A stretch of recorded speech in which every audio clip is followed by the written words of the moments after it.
que l'université va... À l'université Cheikh Anta Diop de Dakar, ces étudiants espèrent être fixés cette semaine sur la date de réouverture de leur établissement. Depuis les émeutes de juin, l'UCAD a été fermée jusqu'à nouvel ordre, ce qui provoque l'inquiétude de ces jeunes. Dans un pays normal, la première université, la plus grande université de ce pays est fermée pour une durée de 6 mois. Si vous devez faire un concours en 2023, vous le ferez en 2025 ou 2026, parce qu'il y a un retard. Des cours à distance ont bien été proposés aux étudiants, mais ils ne seraient pas accessibles à une majorité d'entre eux. Les moyens ne nous permettent pas d'apprendre à distance.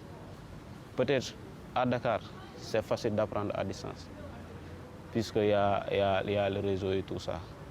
Mais les étudiants qui sont à Fongolémi, les étudiants qui n'ont pas ne serait-ce qu'un smartphone pour apprendre, comment on peut les donner des cours à distance? C'est impossible. Nous voulons enseigner!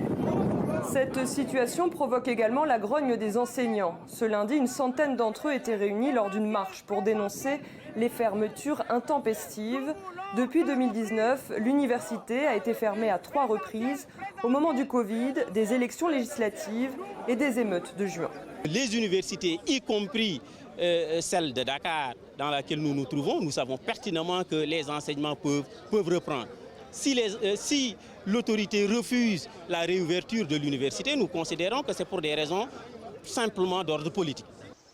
Mais pour des responsables du COUD, le Centre des œuvres universitaires de Dakar, qui gère le campus social, c'est surtout des questions de sécurité qui empêchent la réouverture à ce jour. Le 1er juin dernier, ce campus social avait été saccagé lors de violentes manifestations.